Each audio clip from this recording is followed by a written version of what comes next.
Hi there, it's your second favorite DP right here, okay? No, that's Deadpool, you silly little Hufflepuff.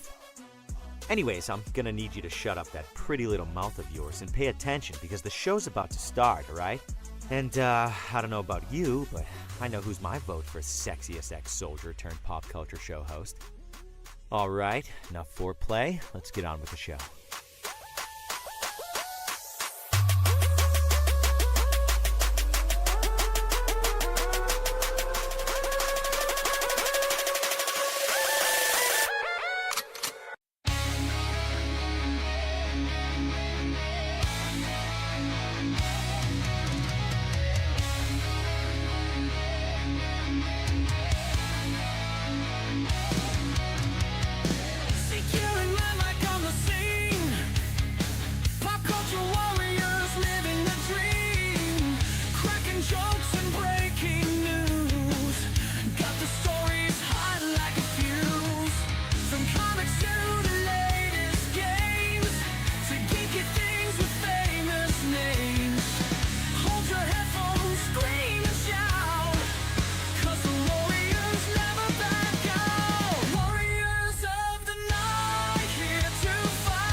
Every week's an epic feat.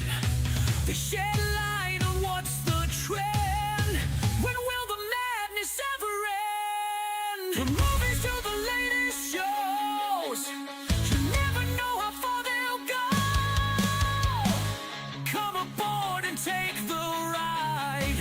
Let's uncover what's inside. Warriors of the night, here to fight. Pop culture explosions in the spot.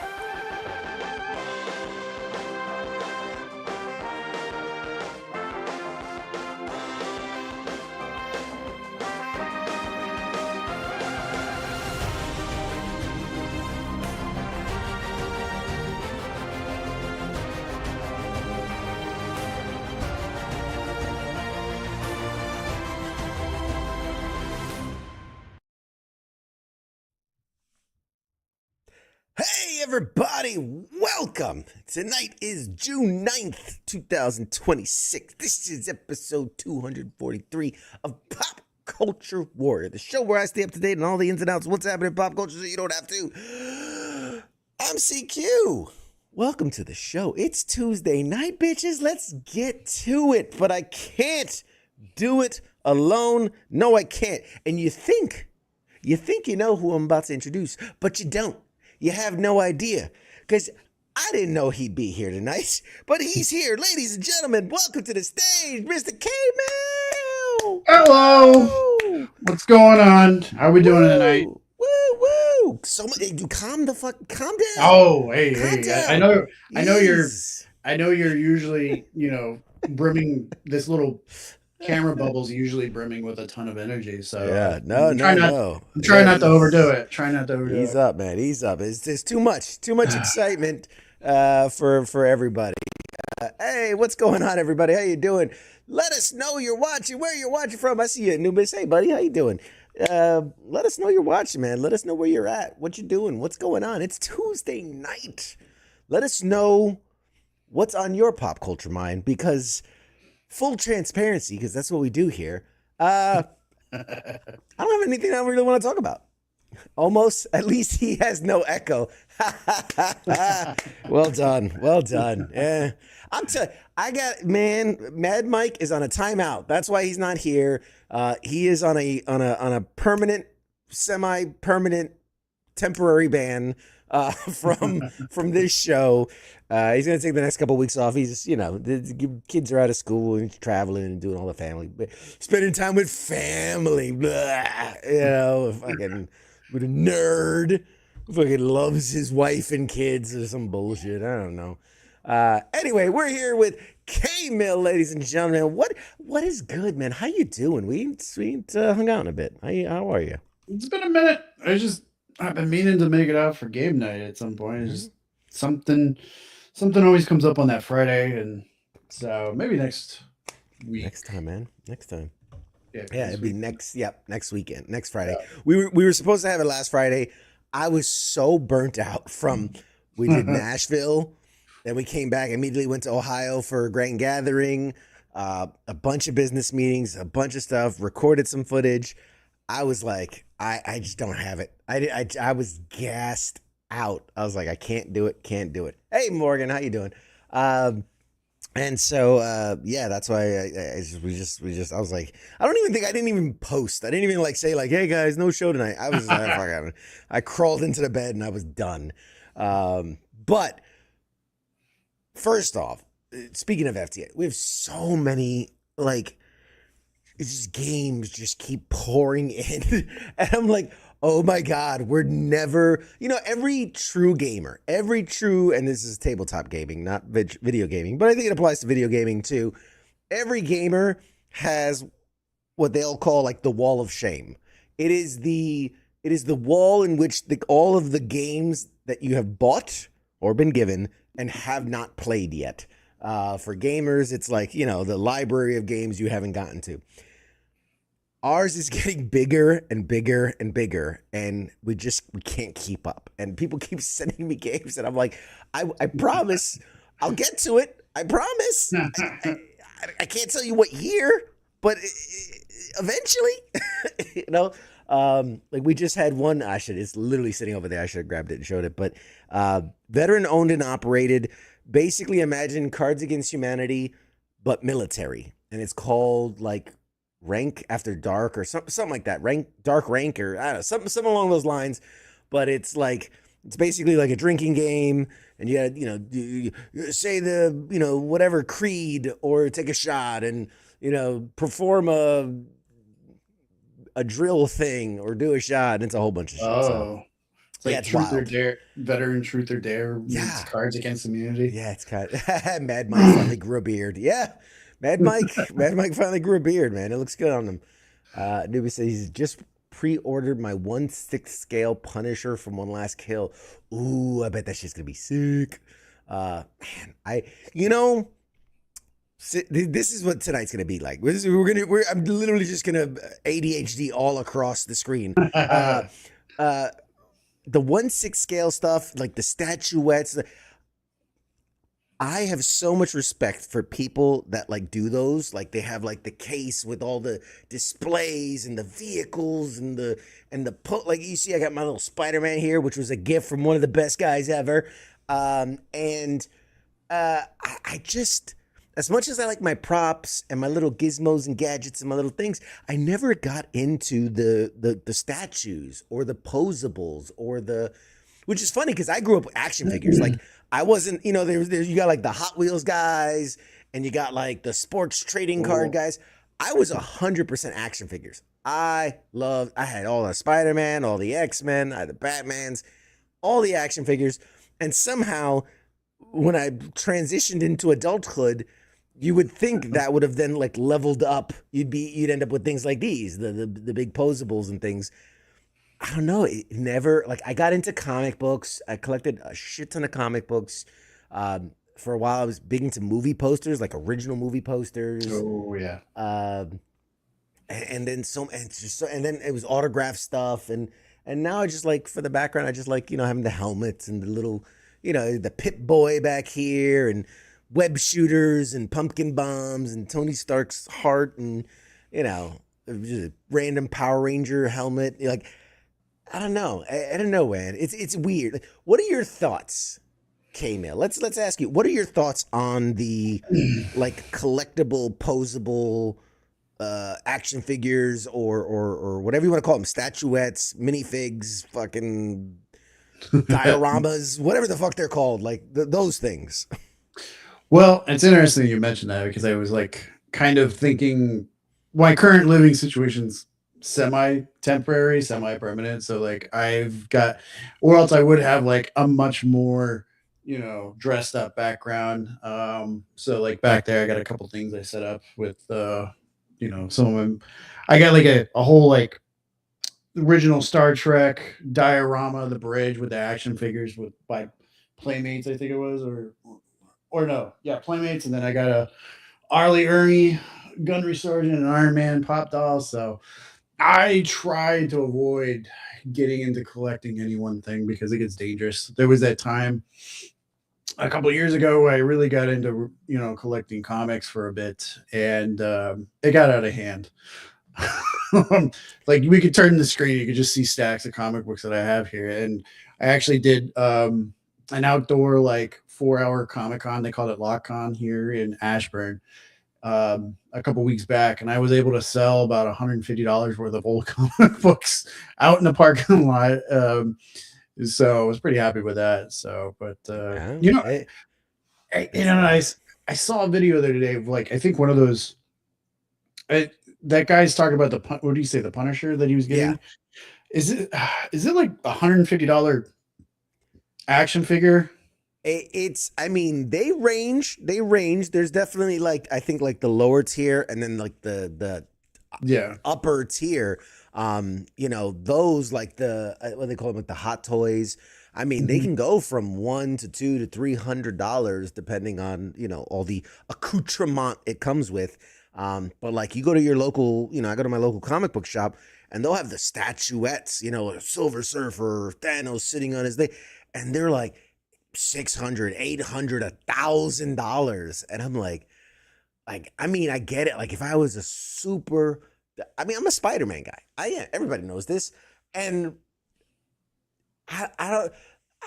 Dude, I panic. I get anxiety of thinking of like I'm gonna drop $1,000 on like this amazing, badass fucking Spider-Man statue, and like I get this. It's weird. I'm okay getting tattoos that are permanent, but the idea of like, oh my god, I'm stuck with this statue, and it's I can't change it, or I can't. It's weird. The nerd mentality, the fucking collector man, it makes no sense. There is no you can't wrap your brain around it. You either have it or you don't. But Yeah, yeah. I was gonna say I just saw a video the other day where somebody was talking about how they spent $150.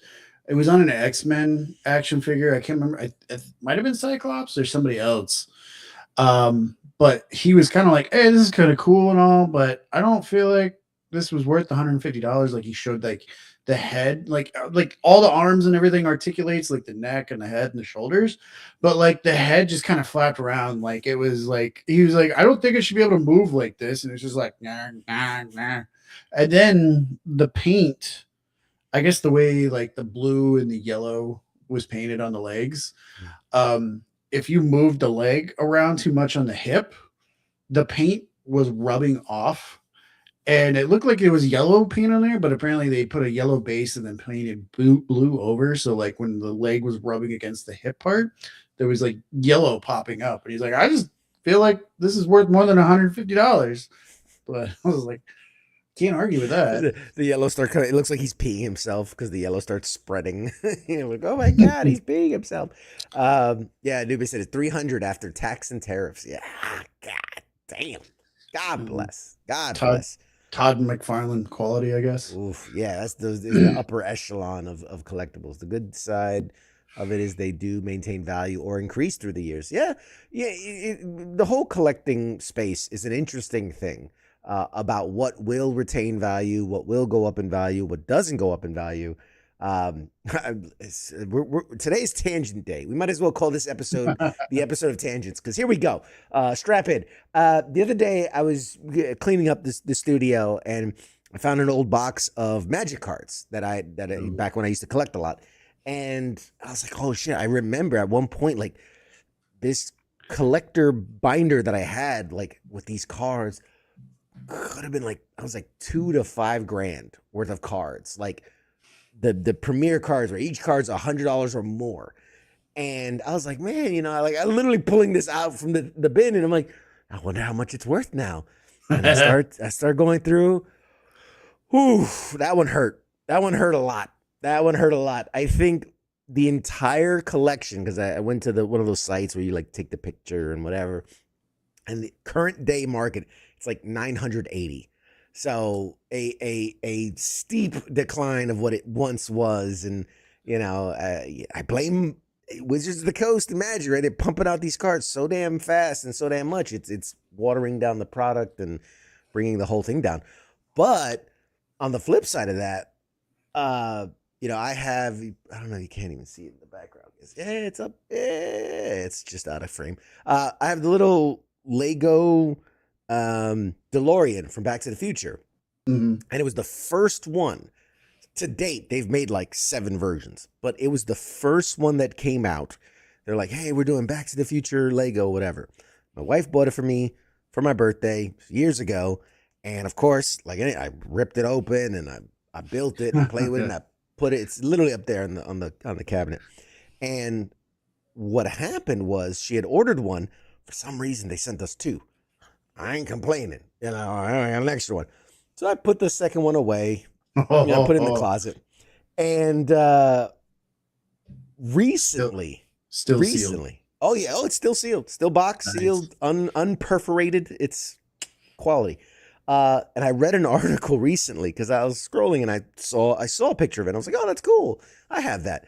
And apparently, like, the backlash of the first one was that it was terrible, which, I mean, I get it. It looks like like if you took the DeLorean and put it through like a Minecraft filter. It's just very, you know, it's boxy and square. Like it's Legos. It's little Legos. Like, but a lot of people were pissed that like the design wasn't as good as it could have been, and so they ended up doing like a second version and a third version. And then they got like the big version, which looks a lot better.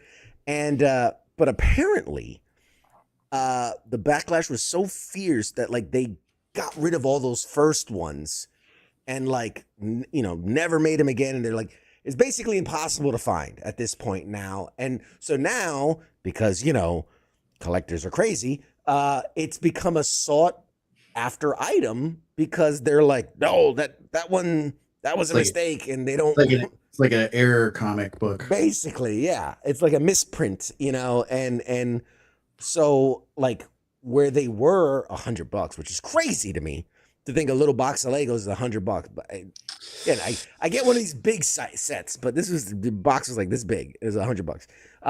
But they're going for like 300 plus as people are trying to buy them up. So it's weird. It's weird. What will be valuable one day and what won't be, and what goes up and what goes down, and who knows? What's interesting, you bring up the whole Legos and values and things like that. Let's talk about it. You like that segue? That segue. Yeah, I've been kind of following along for like the past week and a half. Like I remember like 2 or 3 weeks ago, I started hearing some guy got arrested over Legos, and I was like, well, that sounds stupid. And then and then I think it was like early last week, I saw The story somebody blew up. like I think the video popped up in my feed, and I was like, 2 million views. What the hell? Let me look at this, and started looking, and like watching that first video.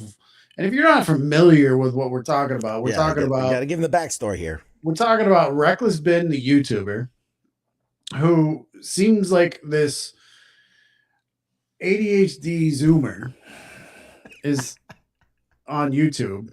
But he seems a little out there, but he seems pretty well put together and running a YouTube channel. I can't, especially. I mean, I guess he got in behind the scenes on some other stuff. I looked at some of the other videos, but I didn't dive deep into it. But apparently he was enlisted to help this family that had put together this massive Lego Star Wars collection, that was supposed to be like a kids college fun type thing / hobby for this older guy. And then his health started fading, so they put it in consignment at this Bricks and Minifig store. Now, let me ask you, did you ever heard of Bricks and Minifig before last week? Okay, funny enough, I have. Okay. But vaguely, right? It's not like this household name that it is today, No. infamous name. But yeah, I wasn't aware of how many there were. But Yeah, it's a neither much did I. bigger franchise than I realized. Yeah, Now I've seen other stores, and I've seen like manufacturers where you can get custom, I yeah. guess They they go to call them Comic Lego Cons all the stuff. time, right? Where Right. they sell the little minifigs. Yeah, Yeah, they used to drive me nuts when I'd be a vendor, because they would it'd be super cheap. I'm sitting there trying to sell my own product, like actual art from another vendor or artist, and I'm sitting there and they're just $5 per minifig, and they were like selling like hotcakes. And like, but yeah, so this family goes on consignment, and they were doing pretty well until there was a dispute with the franchisee, the local Bricks and Minifig in Salem, Oregon, and the corporate franchisor, and seemingly took the store away from them. And then essentially the gist of the story is the Bricks and Minifig, the local franchisee, and the corporate store essentially took ownership of all the product, and basically told the owners of the Legos. They were basically like, yeah, we're not not our honoring problem. that. Yeah, We didn't sign this consignment deal, so it's not legal, even though their agreements say it was. And so enter this YouTube personality who just went prank show / barracks lawyer on that local franchisee, and then the corporate owner, to yeah. the point where they created like their own organization called We Steal from Old People, a Bricks and Minifig thing. And I had to like give him kudos on some of the creativity on some of that stuff. However, I'm going to preface, every attorney, like, you have all the YouTube attorneys. The common theme you keep seeing with a lot of them is like, if attorneys had just been involved along each step of the process, this wouldn't be like this. Yeah. Like, but you wouldn't have the clickable content. So what are you gonna do? I'll say this. I agree that if the family had gotten themselves an attorney and just went through the legal process, but the problem is with that, the whole reason they were selling the Legos is they have no money, right? And they didn't have the money to afford it. That's why they were selling the Legos. So they don't have the money to and as we know now, Bricks and Minifigs is a like multi-million-dollar company that has over 300 franchise stores. So, and I think he said it in one of the videos where the guy was like, "Look, sue us. We'll drag this shit out for years. You'll lose more money than you would have ever made selling the things before you ever see $1." Right. So, And I think that guy said that without actually understanding who the YouTuber was and Oh, what kind of absolutely. Absolutely.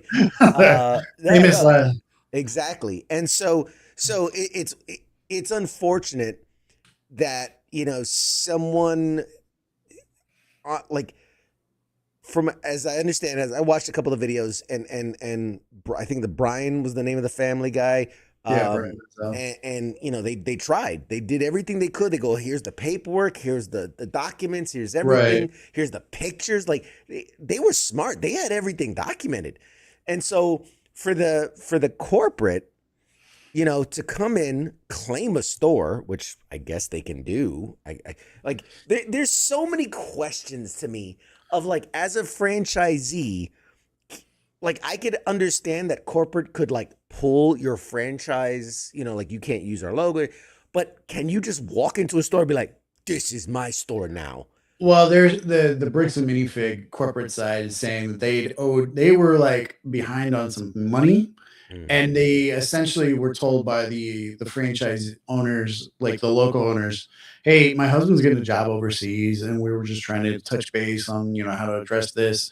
And they were like, okay, well, we have another buyer or something like that. And then supposedly corporate came in and was just like, okay, yeah, the purchase is done. You just need to leave now. And, you know, and then you see the video where the lady's like, well, I have to I pay need off. access to the bank account you just took from me because I need to pay out for this guy. And so in those security videos, it looks like they were like, oh yeah, we'll take on the consignment, whatever, blah, blah, blah, Yeah, blah, blah. they said it clearly. Like, yeah, that's our Yeah. problem. Don't worry about it. You know, we'll be responsible for it. And you know, it's unfortunate. It's so. There's so many, because you don't know what you don't know, right? Like, Right. again, we're hearing this guy's side of it, and then we're hearing, you know, the corporate side of it. And so, you know, I'm, to a fault, I'm an eternal optimist. I try to believe the best in people, and I like to believe that, you know, the franchisees that were kicked out were trying to do what was right, Right. and then corporate, I'm sure, tried to do what's right, and then just somehow, whoops, you know, things got lost in the shuffle, whatever. But at some point, you got to go, all right, this guy has repeatedly gone into the store once the franchise was taken over, before Reckless Ben ever got involved. Right. Like, they were trying to do what's right. At any point in that process, they could have went, hey, let's sit down and figure this out, right? Let's look at the books. Let's look at the paperwork. Let me look at your evidence. But the fact that he had to stoop to getting a YouTuber involved, Yeah. like, that tells you how desperate someone is. Never once in my life did I go, man, you know, like, they messed up my order, I'm gonna call a YouTuber to fit. It would never occur to you. You have to be so desperate and so on your last shred of anything to reach out to a YouTuber. Well, you know, 20 years ago, like when I was a kid, that's when you would call the local news and get that investigative reporter. It was like, you know, like the Crime Nate Busters or something, the Channel 9 troublemakers or something like that, you know? So I guess now that's transitioned from to YouTubers, like the Coffeezillas who investigate, you know, the fraud investigations and stuff like that. Yeah. But what's wild to me is how that whole story has transitioned from the store screwing over that family to the YouTuber getting targeted by the police and Swatted. Yeah. like swatted. And now some of the stuff, like, I mean, some of the stuff, like a judge on the surface could probably see some probable cause for stalking because they kept going to these people's houses. They kept doing, like, they created a pattern. But then when you see some of the other stuff, like you see the cops actually listening, like when they've aired, like when the redacted videos got leaked on accident by the police department, nobody hacked them. They were just stupid and made the Dropbox link public. But when people looked at the footage and they saw how basically the police department was doing the bidding of that franchise owner, and he was basically he's like, "You're driving me," and then just looked like a total jerk and she's completely lying. Like, they're just sitting in the car, and they're like, "Well, we're trying to process. I'm trying to present Serve these 'em, yeah. papers, trying to serve these papers," and they're like, well, these aren't real papers." He's like, "Yeah, they are." like She's not a real process server. Yeah, she is. like you just have to be over 18 and have a pulse to be a process server, pretty much. and the ability to throw papers at someone's face. So It's wild to me that, and I get it, because it's not a and this is where it gets the logistics of it all, because it's not a criminal matter, it's a civil matter. Although in one context you could say these were stolen because there was a contract in place. If I'm going to sell you a thing and we have a contract and some other person comes and takes that and walks away with, that's called stealing. That's the general, which makes it a crime. Well, as I'm sitting there thinking about it, I'm like, if it was a vehicle with like a title, like where it's clear indication of the owner, like he has my vehicle, in their store and won't give it back to me. Like I have the title, all this and that. You thought that'd be easy, but then I saw a store, like somebody post, they're like, I was helping somebody move and I left my motorcycle on their property, and then when they ditched me, and when I came back to get my bike, they have it locked behind their fence, and then the cops are telling me it's a civil matter, and I'm like, the hell? What the hell's going on? Like with ownership, with the police department, like they're just between the flock cameras doing their job, and now they're just like, it's a civil matter, blah blah blah. Or like I'm like, I have a clear title ownership to these items. Like there's a clear chain of custody for all this stuff, and it's like, do the police do anything anymore? I don't know. I mean, I have a lot of good police friends, but it's just like when you see stories like this, it was like you just like the whole office consultant things. It's like, what exactly would you say you do here? What do you do here? Hey, Rachel, congratulations as an anniversary follower. Congratulations. Happy anniversary. It reminds me so much like these new, like the squatters' rights, where someone can just literally walk into your house, squat down, and that's it. Like they can't, you can't call the police and kick them out. Like they have squatters' rights. Like what? So you can break into my house, as long as you intend to stay, totally fine. If you grab something and leave, that's breaking and entering. But if you come in with a fucking backpack and a toothbrush, hey, that's just, hey, he did that. Woo, man. Oh, it's. Oh, I'm trying to keep myself calm because I'm angry about. Should I mention? He announced today, Ben, that he received a gag order from the judge from Bricks and Minifig, that he can't talk about it. So he's like, during his video today, like it was only like a 2-minute video today, where he basically said, like, I can't talk about an imaginary company anymore. Yeah. Theoretically, if there were a company, I couldn't talk. It's crazy to me. It's crazy to me going back to the analogy, right? So someone steals my car and I go, cops, that guy stole my car. And then they go up to him and say, did you steal his car? And he goes, that guy's on heroin. And they come arrest me. Yeah. Like, what? What?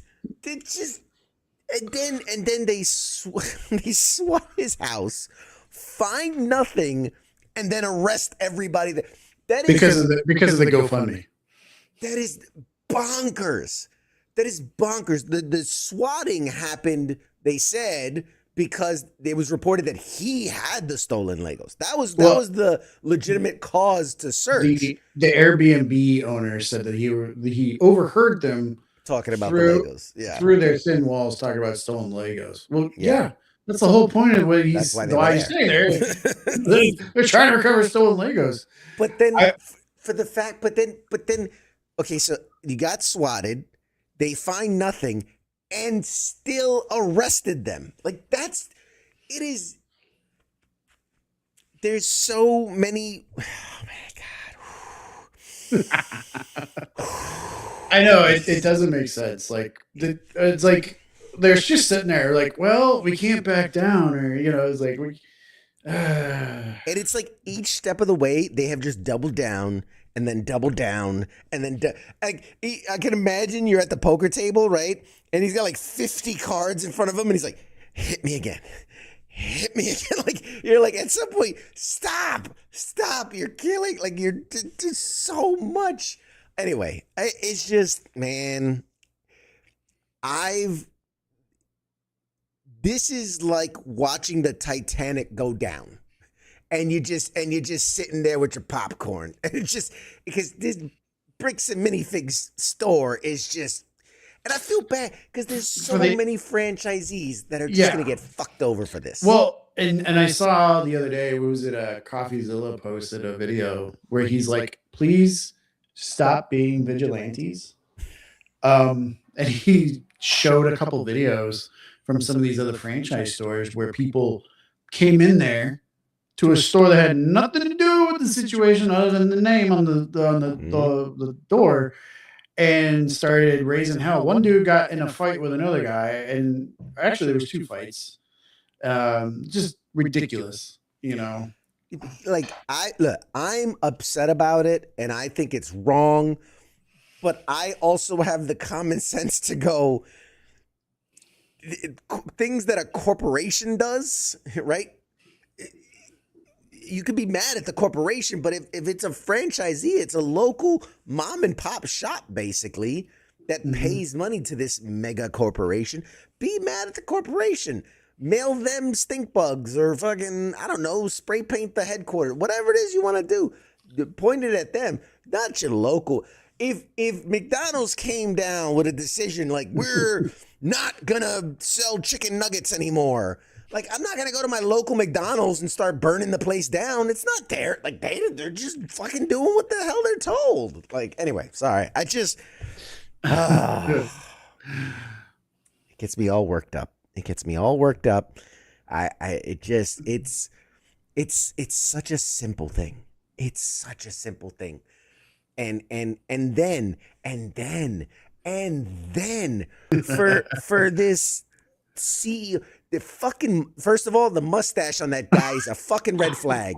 If I've ever seen one, check his hard drives. I'm telling you, no sane person has a mustache like that.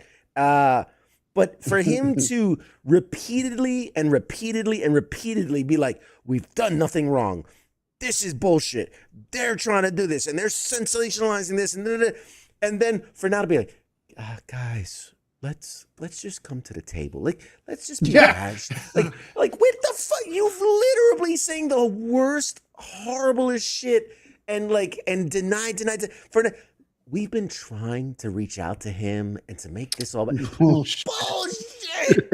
You have not. We've all seen it. You know what it is? I'm not gonna get political. It's the Trump. It's the way he does business. I'm gonna say one thing, and then as soon as I feel like it's not good, I'm gonna say this other thing, and maybe it's that tie to the Mormon, because a good portion of the Mormon population is all about that particular political group.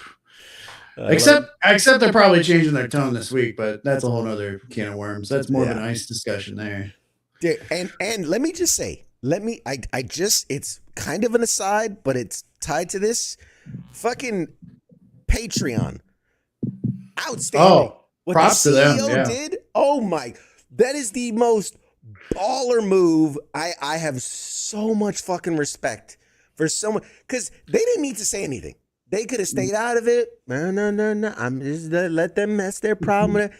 And for him to come out and go, fucking stop, and fucking come at me, bro, was basically the message from the CEO of Patreon. Like, fuck around and find out with your little toy store. Like, we're worth billions of dollars. Go ahead. Well, that's like really, if you think about it, like, that's the wrong guy to mess with, because he's the head of a large organization that is able to convince people to buy into something and devote discretion. What's the word? discretionary funds towards something. So if the guy the head of somebody like that gets pissed off enough, there is too easier for him to like reach out to all of his Patreon heads and be like, hey, I'd like to start a campaign against these guys who are trying to like kill the very essence of Patreon. Yeah. Who wants in? And then instantly, they have an online army that's already bigger than what they got going right now against Bricks and Minifigs and the that police department. Oh man, I love the comments are outstanding. It's like watching the Titanic go down with airstrikes actively bombing the ship. Yes, yes. Oh, that's so funny. It's so good. Insomniac said, "I'm curious how Lego is looking at this and if they're gonna pull out from supplying Bricks and Minifigs." I mean, well, I did see by chance the one of the main suppliers for the Bricks and Minifigs, the custom build pieces. They said yeah. they're like, we can't work with them currently with everything that's going on, and they said it's really painful because they're our largest buyer right now, Yeah. but we can't in good conscience continue to do And business. again, super respect to that organization to say that, look, we understand like this is a bite the hand that feeds you kind of thing. They're our biggest buyer, but we can't stand up for what they like. It is so I haven't seen one person go like, let's hear them out. Like, it's so obvious. Now, is Reckless Ben, like, because he says a lot of things about like the Mormon church and the fucking the Illuminati, and it's like it's all connected and it's all conspiracy. A lot of what he's saying is sensationalizing, absolutely, right? He's trying to get attention. He's trying to get, for a good cause, I believe. He's trying to get the clicks, to get the views, to get the virality so that more people see it. It applies more pressure. So I do believe it's coming from a good place. I don't think the police are like in on it with this organization, and they're like, we'll give you all the Legos you need, like we'll slide you some fucking Star Wars pack. No, but I definitely think there is a bias of going, this is a reputable businessman. And these are some hoodlum street urchins, YouTube camera people. And so there must be wrong. Like, so I do feel there's biased from the police side of things. And I do think there is some corporate massaging of ownership and things for sure. And now they're trying to do damage control, which obviously I don't think they're a publicly traded company. Otherwise their shit would be worth nothing right about now. Oh yeah, I do have to disclose. I have to disclose that I've seen Disclosure Day and I have to talk about it. So we're gonna do that. I love that. Reckless Ben jumps from 2 IQ to 200 IQ and then back to 2 consistently. And it's a true story. I like, there'll be real times where I'm like, wow, that's a great point. And then he says something where I'm like, the fuck are you talking about? Like, well, like with that one early on when he said he's like, well, I went and he's like, I had the manager sign that agreement, and she's like, oh, delivering a package. Can you sign this? And as I'm watching it, I'm like, that's fraud. That's fraud. That's not gonna carry. And then one of the attorneys said it too. And I was like, all right, see.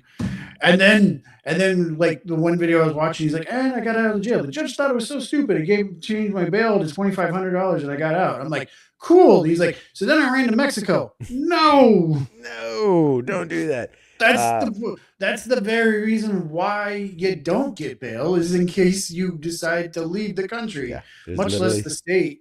Yeah. So, bail jumpers. Not good. But anyway, I mean, it just, I gotta like measure my stress level. I got this really cool band that now like measures my stress level. Cause let me tell you something.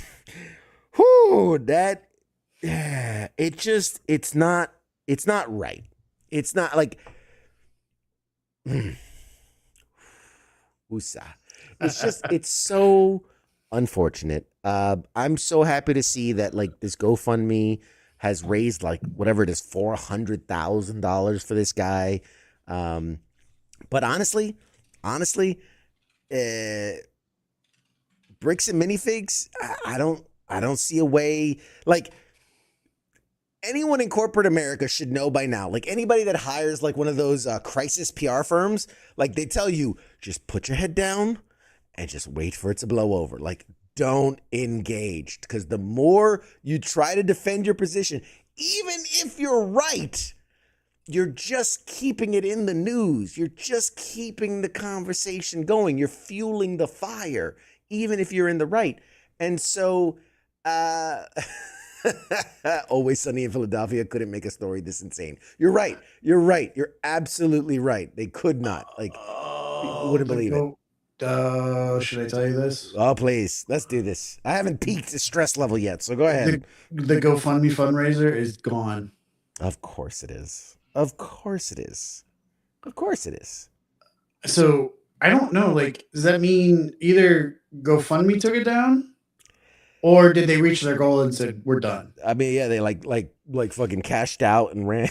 Like, just But take it and go. but if they meet their goal, typically GoFundMes will stay Yeah, there's kind a of certain time limit. It's like a Kickstarter. like a record. Yeah. Yeah. So Where there's it at a certain point it ends, but yeah, I if nothing else, that fucking asshole on the top of the fucking corporate ladder of Bricks and Minifigs needs to be just pushed aside and like you're done. You obviously have lost the thread of reality of what's happening here. There was just so much shit. There's so much, like the whole thing where they're like, oh, if you just go in and apologize, you know, we'll let it go. And they're like, yeah, but we have a restraining order. We can't do that. And they're like, no, it's fine. And they're like, well, we have a feeling you're going to call the police as soon as we walk in. And they're like, no, wait, wow, we're not going to do that. And as soon as they walk in, whoop, police. And I'm like, Jesus Christ. Like, you knew what was going to happen. like that was a You knew trap. it. Yeah, like there's so many. You want to believe in law and order, and people have to play by the rules, but no, they don't. Everybody can just do whatever the fuck they want, and no repercussions. Sorry. Okay. I got you on this topic. Yeah, no, it's fine. It's fine. No, I went down that rabbit hole for a couple days, and it just, man, it burns me up to see the little guy shit on. You know what I mean? Like it's not right. It's not fair, and it's wrong. So anyway. So that's that. We'll see. We'll keep up to date. We'll Lego Gate. We'll keep up with Lego Gate and figure out what's happening on our next episode. I do before we switch to topics to something else, want to say that I got to see Disclosure Day, and Okay. I'm sure a lot of people are curious about not necessarily my thoughts. They're curious about my thoughts, but who the fuck I don't matter. But I did see it. I will give my non-spoilery review in that it's an enjoyable film. I enjoyed the film for the most part. I think Emily Blunt was phenomenal. Like she really, really went for it in this role and just knocked it out of the park. You forget that she's like British or English or whatever, because she's got this like country twang to the way she talk, and it's very adorable. And I will say it's really well written. It's decently well paced. I do feel like there were parts where it's kind of dragged a little bit, but just when I would have that thought, it would kind of pick back up. So like it never lingered long enough. They throw a lot at you. With very little explanation, and you just gotta kind of like go for the ride, like, you know, shadowy organization and this is this character and this is, and they have a backstory, but that's not important. And now here's this person, and okay, now this guy, and like it's just like fucking go. It's like go. some of like really creative cinematography, some of the shots, like I'm a big guy in like, you know, how they position the camera and the angle. Like there's some great sweeping shots where I was like, holy shit, that is seamless. Like where and again, there's all these fancy tricks you can do, but like, you know, he's behind a fence and it swings around like it went through the fence to get like the full 360 without their, you know, being a fence, CGI, whatever it is. But and some stuff that, without spoiling anything, some stuff that I've watched, God, Jesus Christ, thousands of movies at this point, and there were some things where I went, man, I've never seen that in a movie before, like a stunt that they did or a certain setup to a scene. Because you know, anybody that's seen a handful of movies, you know certain story beats, you know certain, like, okay, this is leading to this, and they dropped that little tidbit there. So, and there were a lot of times where I was like, I don't know where this movie's going. Like, I don't know what, and I mean that in the best way, and not like it's disjointed, but in a way that's like it's creatively pulling you through the story.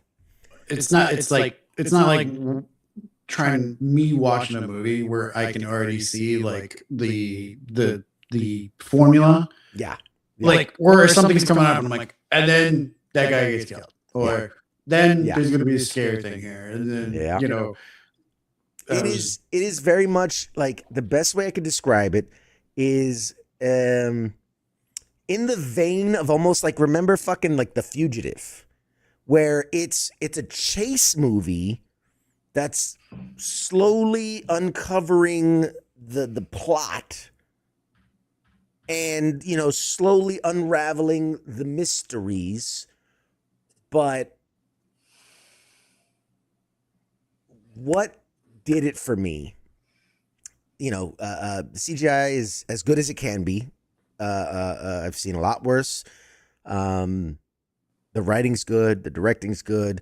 The story is good. It's engaging. It's fun. There's lots of twists and turns. But I just, again, no spoilers, but just not a fan of how it kind of wrapped up.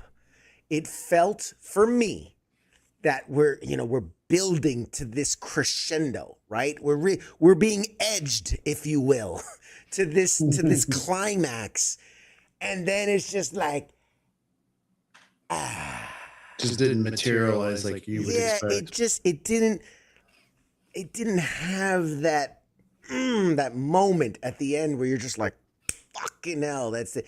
It was just more of like you know, like, and it's like, that's, you know, what's the old saying? Like the end of the world won't be with a bang, but with a whimper, or something like that. But that's kind of like how I felt. Like this movie was building to this fucking huge bang, and then it was just kind of like, like in the finish line. So take that for what you will. I gave it a solid 8 because I think it's a very good movie. It's one of those movies where, like, once you know the ending, it's like, it doesn't ruin the movie, but it you know, like there's less, oh, what's gonna happen? Who's that? Why is this? What is that? Because now you know everything. So, you know, is it worth it? I will say, purely on spectacle, worth seeing in the theaters, because it is shot beautifully. I saw it in IMAX. It is big. It is loud. There are some intense moments. So I do think it's worth a watch. I wouldn't say it's a must see in theaters. I think it's worth a watch. I think if you're a movie person, you will like. That is from T.S. Eliot, The Hollow Men. Not with a bang, but with a whimper. Yes, thank you. Delightfully unpredictable. Yeah, I'm not trying to put a pooper. If you were looking forward to seeing it, you'll enjoy it. That's the best thing I can say about it. If you wanted to see it, you'll enjoy it. If you were on the fence on it, you may or may not enjoy it. This is what I really want to know. Mm-hmm. When did we start getting well-read fans? Who start knows that we're You just can quoting tell who here. doesn't belong here. Fucking quoting T.S. Eliot up in this bitch. Rachel stumbled along to the wrong. Like, what is this? You get your well read ass out of here. That's funny. That's funny. I love it. Yeah. So you know, if you're a Steven Spielberg fan, is it among his best works? It's no Jaws. I mean, when you're matched up again, Jaws, E.T., Jurassic Park, Indiana Jones. I mean, he had a hand in Back to the Future. Like, I mean, it's hard. It's hard. Like, I would say more, but I think it alludes to a lot of things that happen in the movie, and I never want to spoil something for someone else. So I'll maybe have more thoughts on it after the week when it comes out and people have seen it, and then I can kind of give my little notes of certain things that I noticed. But again, great acting, great writing. For 95% of the movie, man, I was in it, and I was like, I could see this as like, you know, not like movie of the year nominee or anything like that, but a solid, enjoyable, really good film to go see. And then just Insomniac says, I saw Backrooms and I loved it. Backrooms is an interesting thing because I haven't seen it yet. I do want to see it. And the reviews are so split. Like, people are either like, I loved it, or that was a shitty movie. Like, there's no in between. It's so crazy to me. I've literally seen both sides of the argument of like, why was it like, everyone loves Obsession. Obsession is like one of the biggest surprise hits. Everybody's, oh my God, it's a great movie, blah, blah. Backrooms is one of those where it's like, it seems to be very decisive as far as like, if you like it or you don't. And I feel like the people that don't like it didn't really know the source material, which again, you shouldn't need to know the source material to enjoy a movie it's based on, right? Like, that's the point of the movie, is to bring it to a new audience. But if your movie doesn't do a good job of explaining that universe and it relies on the background knowledge of it I don't know. I don't know. I don't get paid to do these. I like Backrooms. There you go, Don. Yeah. It's divisive. The people that said they liked it, Insomniac, John, for you guys, did you know about the universe and all of like were you aware of all the other stuff, or did you just go into the movie and like, I've heard of it, but I don't know anything about it? Because I'm curious. We're gonna do a straw poll here, because it seems to be very. That's the undercover Fed. That's funny. This guy said Rachel's the undercover Fed who's been assigned to watch us. But yeah. So, and again, like, for a second, this is the crazy thing about, and this is why I would never want to be a movie reviewer, for real. I went and saw Masters of the Universe last weekend. I enjoyed the film, and I'm not a Master of the Universe He-Man fan. Like, I didn't grow up in the I grew up in the 80s, but I didn't grow up watching that stuff and being a big fan of that stuff. I thought it was kind of weird, to be honest. Dude in the fucking loincloth, like, doesn't do it for me. And Elements of the 80s. God bless it. So much cocaine. I enjoyed the film. I thought it was very good. It was campy, it was silly, but it was what it was supposed to be. And I thought it was really well done. It got reviewed very well, very favorably. Did not perform well in the box office. And then you have Scary Movie 6 or whatever it is that went alongside it, which got mediocre reviews at best and ran away with the box office. And so there's such a huge disconnect between the reviews of something and then the audience, and this is why I think like Rotten Tomatoes, whatever, it does like the critic score and then the audience score. And it's crazy to me, like how many movies are so disproportionate, where one will be like 37 and the other's like 96, and you're like, how, what? Well, that's why I like the IMDb score scale. Like, to me, that has always been the best rating system for me to gauge whether or not I'm going to like a movie. So anything over a 5 is worth your time. Like 5 to 6, not the best movie, but you're not going to walk away usually going, what the heck? You know, so the IMDb currently for the latest scary movie, it's just scary. Yeah, 2026 is 5.5. They've never, I think I saw where it's like, I think it's never gotten, like any of them have really gotten real high. Yeah. Rotten Tomato. Yeah. Which is wild to me, because like they made tons of money and they made tons of sequels, and yet they apparently did not review well. I just don't get it. I'm curious to see this coming weekend how Disclosure Day does, and does the reviews of it, because I'm seeing a thread of like 7, 8, somewhere in there, where it's like, you know, if you want to read the reviews, you read the reviews. I feel like some of them give away a little too much, but you know, you got Steven Spielberg. Like, that's such a name.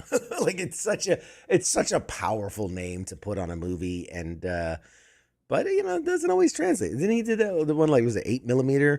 Was one that he did, and Yeah. something like that, and it didn't play well. I don't know. It's like, well, why would you pay to go see a movie that's shot with like horrible film just to get epilepsy? Like, you know what we need? Yeah. We're just needing another Tom Cruise movie to Oh bring my the- God. Yeah. Just to really send it home. Don said, I don't pay attention to reviews. I just go and make my own decisions. And I think that's fair. I think that's fair. You know, based on if you like an actor or director or writer or a story, like, you know, oh, I love the book, The Martian, so I want to see the movie, The Martian. Like, whatever it is your reason to wanting to see it, then like you're going to go see it. I think the reviews only really play a factor when you're kind of like, am I going to go? Am I not? I'm going to go see a Marvel movie. They're going to come out with a Marvel movie. Fucking Spider-Man. I'm going to see if day one, Spider-Man Brand New Day, and they're like, this is the worst thing that ever put out by Marvel. I'm still going to go see it. I'm still going to go see it. Having said that, though, there are movies. Mad Mike has an echo. This echo thing, man. I gotta get to the bottom. I might blow up my whole fucking system and rebuild it from the bottom up. Because Wait, are they saying I have an echo? They're saying you have an echo now. I don't know. It's probably it's probably one of all my toys that I plug in. Like fucking something's cross. I apologize. It's my fault. Don't blame him. It's me. It's me. I'm the problem. What was I saying? God damn it. Yeah, if you're gonna see a movie, like if you want to see a movie because of an actor, a director, a writer, a story, or whatever, you're gonna go see it. There's nothing that's really gonna dissuade you. It's when you're like, should I? Maybe. What's out there? Like, maybe we should go to then you look at the reviews and you go like, oh no, that's getting terrible reviews. I've never once have I been like, I'm not going to see that piece of shit. And they're like, it's the best reviewed movie of all time. And I'm like, well, I guess I got to go see it now. Like, if I don't want to see something, I'm not. He gaslit Mike for it being his fault last time. Yes, I always gaslit Mike. Yes. That's my thing. If you've never met, hi, I'm CQ. You apparently never met me. Nothing's my fault. I blame everyone for everything else. And I don't cheat. at games. The fucking yeah, it's just the whole review thing. It's tough. It's tough. I sat with some like actual reviewers. Like I sat with somebody who does like a local like newspaper, reporting for movie stuff, and then I sat with somebody who's like on cinemascore.com or whatever it was. And we were just talking about it. And I'm like, I don't envy what you guys have to do, because you have to rate this movie, and it's like music, right? It's so subjective most of the time. Yeah. Like you like a performance, you don't like a performance. Like it's hard to say definitively, like, this is a bad film, this is a good film. You look at something like Dragon Ball Evolution, that is a shit film. That is a absolute dog turd of a film. I don't know who the fuck let that go out on theaters. But those are far and few between where you can like decisively say that is a bad movie. Otherwise, The Room with what was that dude? Johnny Wiseau. Yeah, Wiseau, whatever the fuck his name is. Yeah, you haven't seen that. Tommy Wiseau. Johnny was his name in the movie. Yeah. Oh, hi, Mark. I did not hit her. I did not. Oh, hi, Mark. That shit lives rent free in my head. Like, randomly, it will pop up. I did not hit her. I did not. Oh, hi, Mark. Anyway, so yeah. What else is out there? Ladies and gentlemen, Avatar the Sea, you could argue, Lisa, she says Avatar the Last Airbender film. I could almost argue, say, like, it wasn't well liked, it wasn't well received, but, like, they went for it. They took big swings. There was, the CGI was pretty good.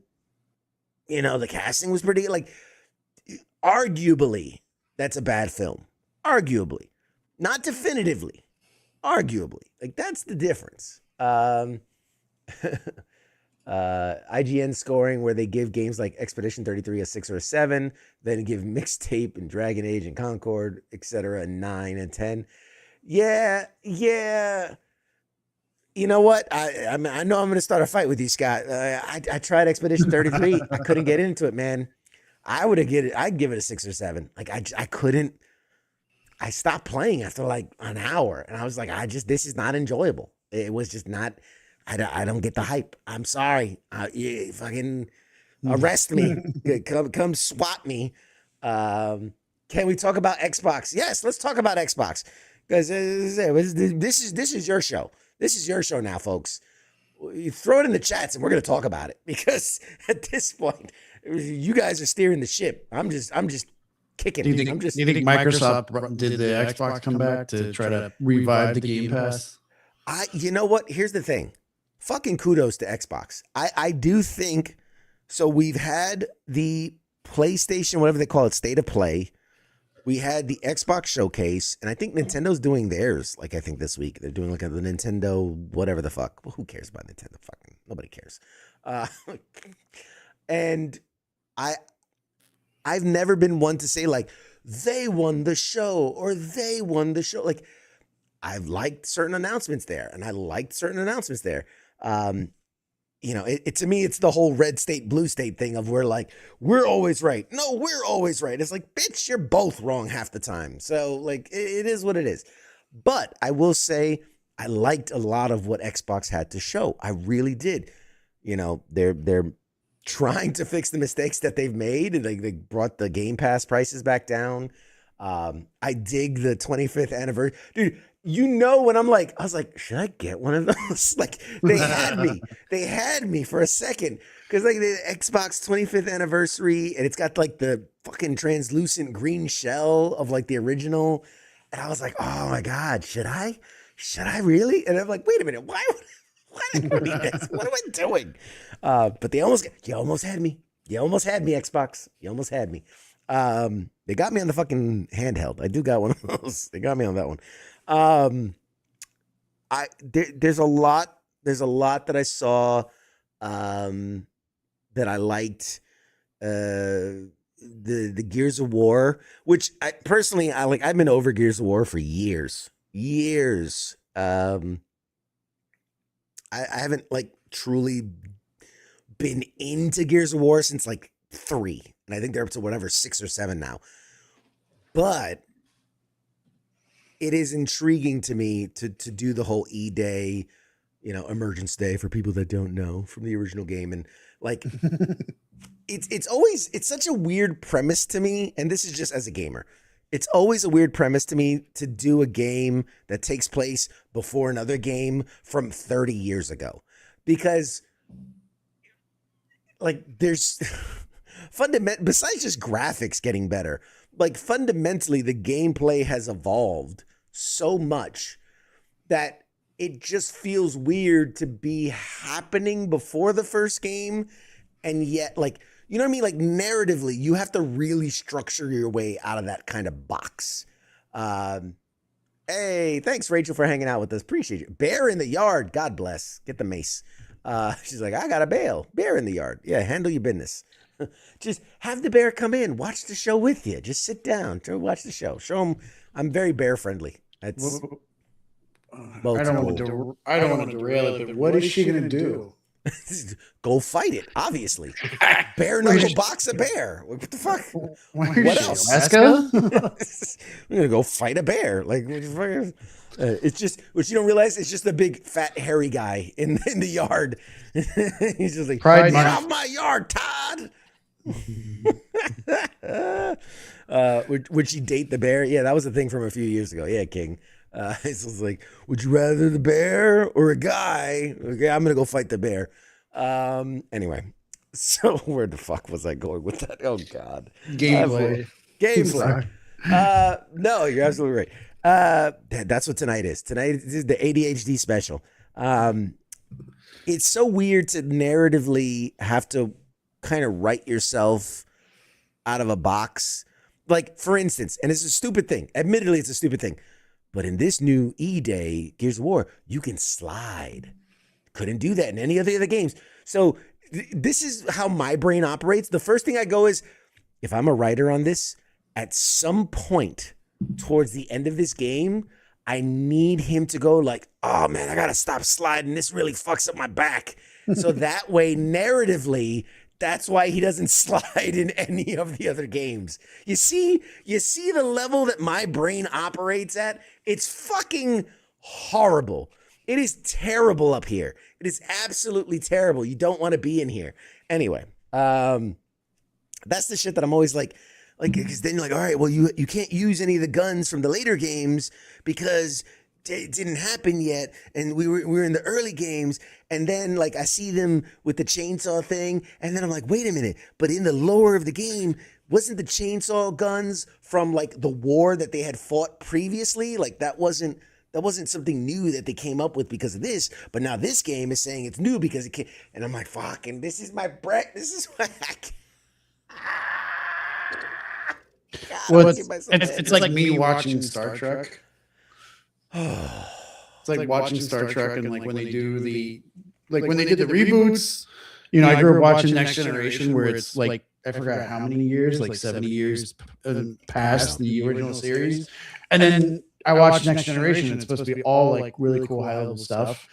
And then they make the reboots of the original series and then those other spin-off series. And seemingly their technology is better than what you see in Next Generation, only because our technology now is better. But it's like, sometimes I have to like think about or tell myself not to think about it. Let it go. Let it go. Especially for Star Trek, because like if you're a Star Trek fan, you're usually a nerd, like hardcore, like science nerd. So it's hard to like look past. It's not usually. Always. Yeah. Always. Those are synonymous. They are two sides of the same coin. Yeah, so let's look at some of the things that they talked about at the showcase. We said Gears of War E-Day, Modern Warfare 4.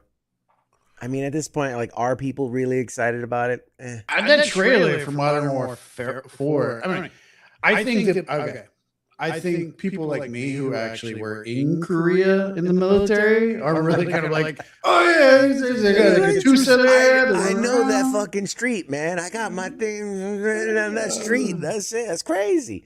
The one thing I'll give them in that, as I was reading about it and looking at it, and this is, I'm gonna bring something from the past back, but they were talking about like a whole new thing called, what was like Battle Box or something like that.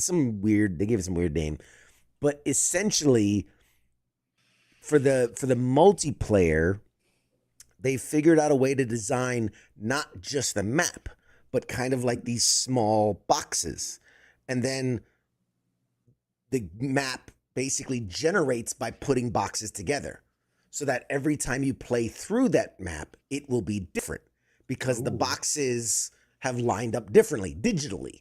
And I was like, that's cool, right? Because that makes it so that like you can't find the one camping spot and always hide in the one spot.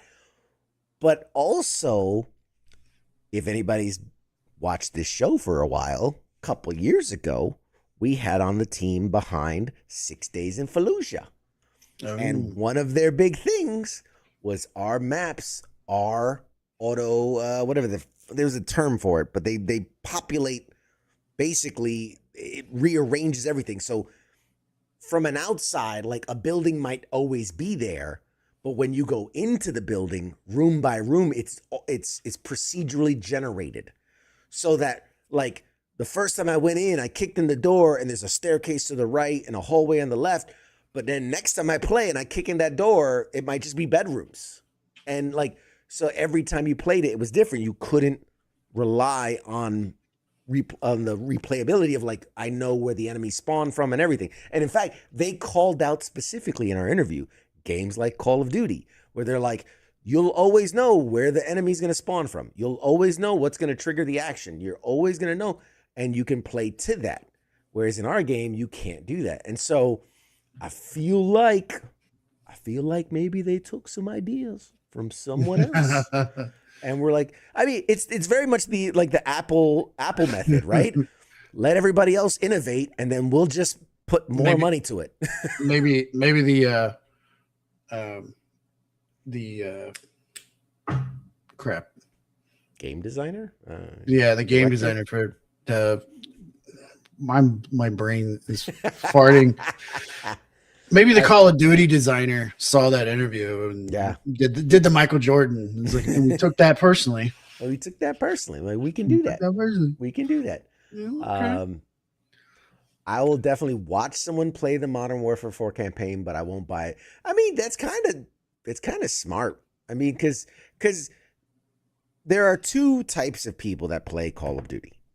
And one is in it for the solo single player experience because narratively they basically give you a movie that you can run through and shoot people. And then the other is the hardcore, like online multiplayer deathmatch. Like that's what they want to play. You're usually one or the other. And you might cross back and forth, but typically you lean one way or the other. The people that are in it for that story and that cinematic experience, you could literally just watch someone on YouTube play it or on Twitch or on one of these other platforms and watch them play it. And you basically get the same thing. The difference is your thumbs don't get tired. They really should have patented, trademark, copyrighted that idea.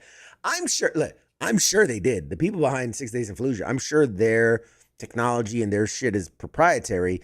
And I'm sure, again, Microsoft and the people behind Call of Duty 4 are smart enough to know just enough of what you have to change. You know, you add a little more in that recipe, just enough to make it so that it's different. It's not the same thing. I don't know. I do miss the campaign mode on Call of Duty. Yeah, the OGs, man. Those Call of Duty campaigns were the shit. Other things that were announced: Halo, obviously, the remaster, campaign evolved, blah blah blah.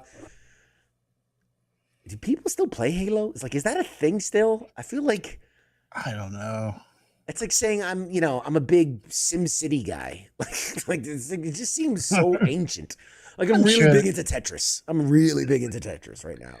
I mean, I know there's people that still play things like Skyrim. I mean, I could see Skyrim. That's a, I could see that. Metro 2039. I'm gonna. I don't get the Metro fandom. I just don't. I've played the Metro games. They're okay. They're eh. I don't get it. I don't get it. I don't get it. I'm sorry. I'm sorry. Because people are passionate, man, about their games. This is like the fourth or fifth in the franchise. I think I played 2 or 3 of them, and I'm just like, you run around a sewer, you shoot things, and terrible accents, and yeah, it's all right. It's nothing there for me. Like Senua the game. Like anyone that's missed the Senua franchise, it's on Game Pass. Go play it.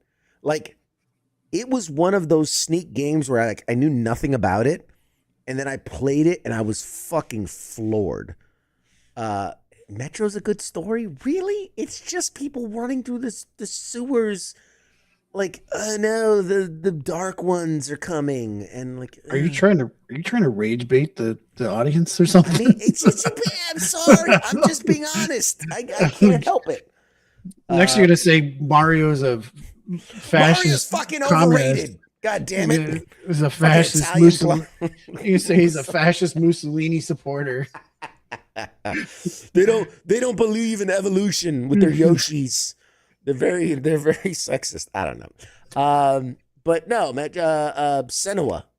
Anybody out there, if you're a gamer of any kind, really, like try Senua's. Like Senua's Sacrifice, I think is the first one, and then Senua Hero's Journey or something like that is the second one. The first one had this awesome mechanic of, like any game, if you die, you respawn. But she had this like infection, and every time you died and respawned, it took over more of her. And after so many respawns, you will literally, like, the game it's permadeath. The game's over, like, because it fully takes over or whatever. So it's this like, it was such a cool mechanic, and the fighting was intense, and like you really like I can't explain it. Like the parries and the attacks, like you really felt like you were doing some shit. Like this was heavy. And then keep pushing me. And then in the second one I was a little disappointed because they kind of like, the first one was so tough. And I feel like they kind of pulled it back and made it a little easier in the second one. However, graphically, the second one had some of the most beautiful set pieces and battle scenes, and like you'd be fighting someone and then literally like out of the shadows, someone would come run, like tackle you, and you have to like, it was intense. It was good. I liked it. So I'm looking forward to the next Senua game. State of Decay. I like the State of Decay franchise. I think that's, at this point, like zombies are so played out, but I've always felt like they do it in an interesting, fun kind of way. CQ never played Metro with zero HUD, Russian and English subtitles. Whatever. He's a purist. I don't use the HUD. Next you're gonna say I don't use cheats. Spyro's coming back. That's cool. Another one of those franchises that I never understood was the Plague's Tale. I don't know if you've ever played the Plague's Tale franchise. It's okay. I don't know.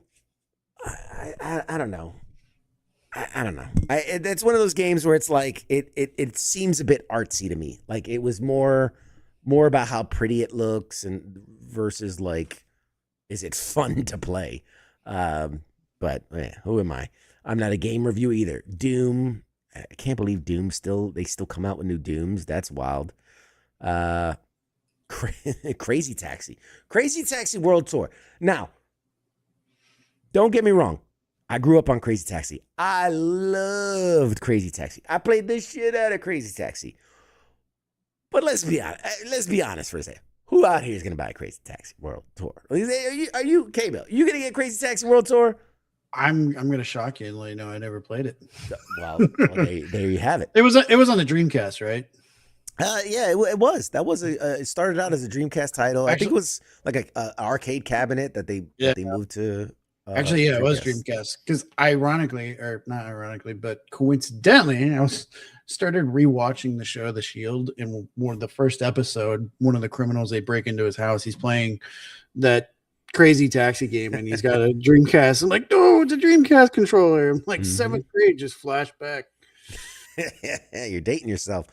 One of the ones that I've been most surprised about, because and I think I've said this before, I've played thousands of games at this point, and you start, much like movies, you start to see those like the cliches and like, all right, we got it, do this, do that, blah. Here's your shooter, here's your extraction, here's your, fetch quest, here's whatever. Nothing interesting or new, right? A game comes along like fucking Goat Simulator, and you're like, oh, that's different, it's weird. It's off the wall, it's wacky, but like, hey, it's something. Join Us. Have you seen the play footage or the trailer or anything for Join Us?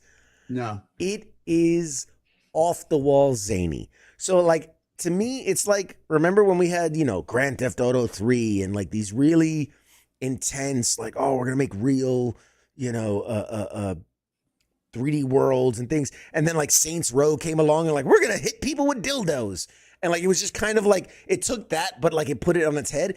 Like, that's what this feels like. So Join Us is basically, you are the founder of a cult, and the whole game is building up your cult. It's like brainwashing people, making yourself into a deity, battling with local cops and like all this stuff. It's wild.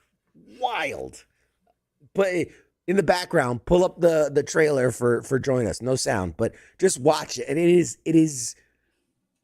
bonkers, batshit crazy. And there's tentacles involved and airstrikes and like it's wild. Why is it What it do? I didn't know Spider-Man took his mask off and had a show. Wayne, what up, man? the thumbnail for the game? I thought it was King on the front of the thumbnail. I was like, what? When did King do a video game? And I was like, but yeah, Cthulhu. Yes, Cthulhu might or might not be involved. Yeah, it is. It came across my radar a couple months ago, actually, believe it or not. I follow a lot of early stuff, and I was like, man, this looks like wild.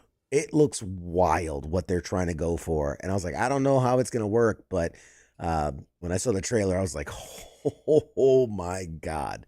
It's silly fun. It's just silly, zany fun, possessed cows and you ride a pig, get some, like, it's just wild. It's wild. It looks fun. And I think that's what I want.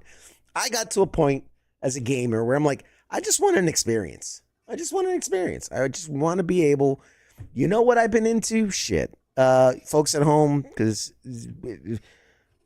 I don't know why I've been on a kick of like those games that it's like deck builders, but in a way it's not possible in real life. Because like you play an ace and it does a magic thing, or you play this card and it fucking whatever.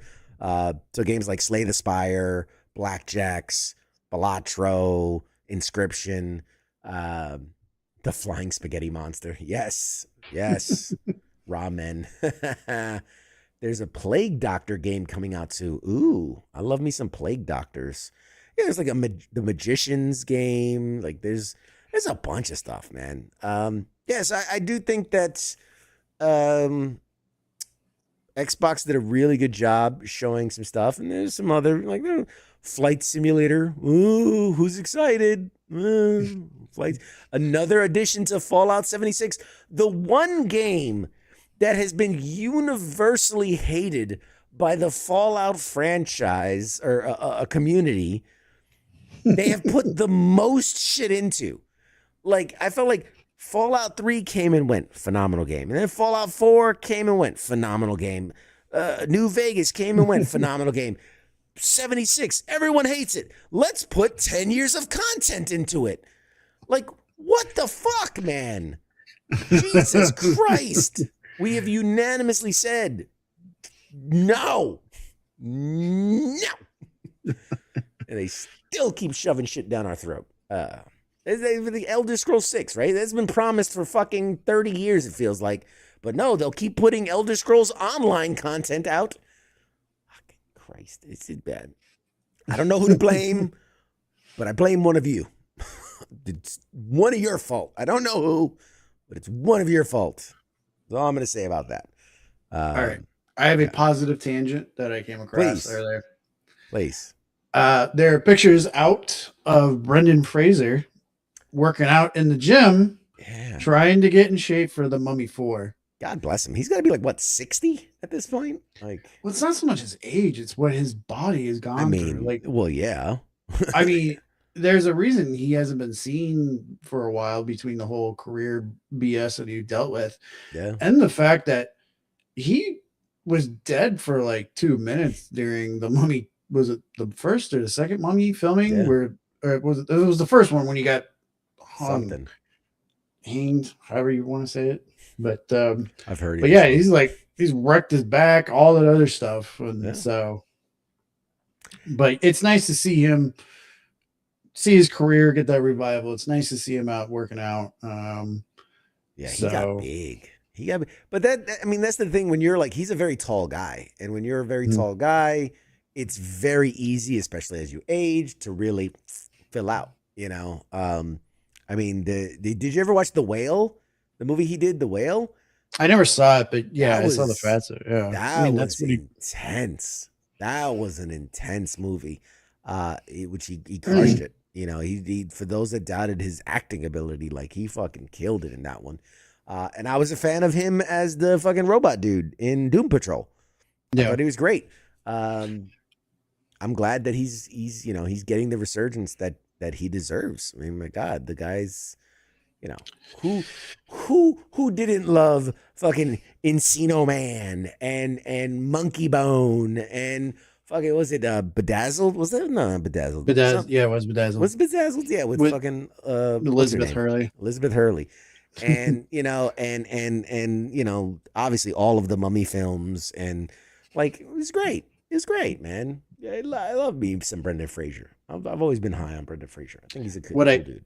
What I do hate, and of course, it's me, is I hate that I have to like fact check images, because I was made aware of him working out and getting ready for The Mummy 4 because of an image of him shirtless working out. And I was like, oh, he's looking really, I'm like, wait a second. Mm-hmm. Let me reverse check this. Brendan Fraser working out. And I saw the real picture. I'm like, oh, that other one is AI generated. And so I hate how much of my time I have to eat up just verifying if something is AI or not, or explaining it to a family member that no, this is all AI generated. They're like, well, doesn't change the fact. No, it changes. Anyway. Yeah. I mean, we can go on a whole AI tangent later. There's places for it, and there's places. What about Todd McFarlane coming out recently saying he doesn't get all the hate for the AI? I'm like, really? You of all people? There's, and I think it was him that said it, where he said the only artists that are mad about AI are the ones that don't make money being an artist. And I was like, that is a bold statement from a guy who is at the top. That's like that's like Bill Gates going like, I don't get why people are complaining about gas. Like no shit, you don't get it because it doesn't fucking affect you, you multi-million-dollar asshole. You know, like I'm sure his tone would be different if he was a starving artist. Yeah, that's exactly like no shit. It affects the people that don't have millions of dollars. Fucking go figure. You know, It's- when they tax the poor, right? The rich people aren't going like, I don't get it. Why is everybody complaining? Fucking no shit. No shit. Anyway, yeah, Jason Momoa pulled out of the Helldivers movie. Yeah. I I wonder. I feel like there's a story there, and I'm sure they're gonna say, oh, it's scheduling and this and this and that. I don't buy see it. any public like I don't see anything coming from his camp. I just see it's coming from casting saying, yeah, he just had to leave the project, so it's changing the whole schedule. Whereas I feel like this might have been something like if it was like mutual, I feel like it's something you would see him post on Instagram saying, ah, yeah, I had to do blah blah blah, whatever. Like when Henry Cavill decided to leave The Witcher because he thought he was gonna go do what was Was it, it another Warhammer a or Superman movie or another one or something like something? that. Yeah, Like he made it a public thing that he was involved with it. I think.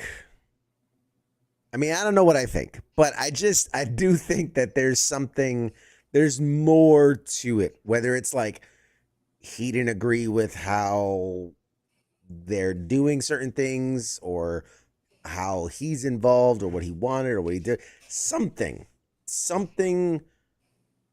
I don't know. Something. It makes sense if you don't think about it. Yeah. There's something there. There's definitely something there. What I heard was it was supposed to be a bunch of AAA actors who die horrifically. I mean, that'd be hilarious. I go for it. Go for it. That's what I say. Like you're gonna do a movie like Helldivers, lean into the fact that it's zany, it's wild, it's off the cuff, right? Like again, I go back to Master of the Universe. I think it's a good movie because it leans into the absurdity of it. It doesn't have to be a caricature of itself, but you can lean into the silliness of it, right? I don't know. I just think that there's a right way and a wrong way to do it, and we'll see. We'll see. What else? Deadpool versus the Mummy. Let's see. Makes you wonder: does Brendan Fraser have a mom? Oh, Mummy. I get it. I get it. That's a terrible joke. You guys. Who let Wayne in here? Oh God. God bless you. That was terrible. What other news we got? The Momoa stuff. We got that stuff. Interesting. Just kind of checking in. Speaking of the box office, of where we are at so far in the year of our Lord 2026, we're about halfway through the year. The highest grossing movie globally, probably unsurprisingly, Super Mario Galaxy, over $1 billion to date, 2026. What was surprising to me, however, is the number 2 movie, which is Michael, the biopic of Michael Jackson, at $900 million. Where was all the do we have a breakdown of where, like, I feel like that's a movie that probably got ate up in like the Asian countries. It had to have been. It had to be. Like, for reference, for context, Project Hail Mary, which is one of the best movies I've seen in a long, long time, topped out at 680. 680. Like, there's no shot that Devil Wears Prada 2, which just recently came out a month or two, or whatever, a couple weeks ago, is at 664. So it's just behind Project Hail Mary. Those two movies should not be similar in the box office. Fucking wrong with you people. You should have seen. I saw Project Hail Mary 3 times. I enjoyed it that much. Now I only paid It was- once. but I loved that movie. Like I was wanted to really like go good. back and watch it again. It was really, really good. Like I that actually was wanted- the kind of movie you go to the movie theater to see. Like I thought about buying the book. Yeah, like but that says something when you're like, man, I thought about reading after that. Like that should tell you some shit. Yes, Michael Jackson is a global icon. I recognize that. I You know- absolutely recognize that. Do you- Go ahead. Do you know what the opening weekend domestic was for that movie? How much 97 million for Michael. was opening domestic? Interesting. So that means the majority of it came overseas. It came globally. Domestic, well, that's just the opening weekend. Okay. Domestically, it brought in 355 million altogether. Okay. and then- to date, Yeah, to date. And then the rest of the world was 600 something million. yeah. 534 million. Interesting. Interesting. I Now, feel. Go ahead. I'll let you. Well, France, and the UK. So UK grossed $64 million and France $52 million. And then under that, it dropped down to $33 million in Germany. So it's just interesting that the UK and the French were like, they needed a fix of the Michael. Huh. I wonder if part of it is, I feel like here in the States, like most adults like have seen, like know the story, have seen a documentary or a 60-minute special. Like we've kind of done it a bunch. There have been Michael Jackson biopics already. So I wonder if abroad, this is kind of like their first opportunity to like see something like this theatrically. I don't know. Air only topped out at 90 million. Yeah, Air. I don't want to say. I watched Air. I didn't think it was a very good movie, to be honest. Is that the Michael Jordan one? Yeah, that's the one about like the whole of like how the shoe came to be. I didn't find it all that How interesting. exciting can you make a shoe? 90 minutes I mean, about a shoe. It's a Michael Jordan shoe, the greatest shoe of all time. Like there was no footage of him playing basketball or anything. Like there was no action. It's just Like how are you gonna make an exciting movie about corporate culture? Freaking, I don't think it did as well. It probably would have done better as a documentary. Well, sure. There was the film The Founder, right, where it was Michael Keaton and about like how McDonald's came to be. Well, And you know why that did so well? There was a villain, Well, sure. Ray Sure. Kroc. You slowly watch a man descend into being a corporate A shark. A shill, and screw over two of the most wholesome the brothers McDonald's. in the world. The McDonald brothers. Whereas like Air, you don't see anybody like that's kind of like the villain, except maybe the other shoe companies. But That's fair. whereas fair. like the Founder, it's like it turns into it goes from a business movie into a like, oh my god, he Yeah, ripped these it's a- people off. It turns into a horror film. It turns into a slasher because he fucking murders those guys. And then rubs it in at the end, like, Yeah. you know why I did it? No, why'd you do it? Because I could. Because I wanted to. Because I want to be rich. The Tetris Game Boy movie. Yeah, man. The Tetris movie that Apple did was actually surprising. Now, I cannot, in good faith, believe most of what that movie was selling. That was the Taron Egerton movie, right? Yes. It was a good movie. I was hooked. But it is so hard to believe. Like, then again, I mean, cause I don't know. I just sometimes, and here's okay, now I'm gonna get on my high horse again for a second. There was a time that when you went to see a biopic,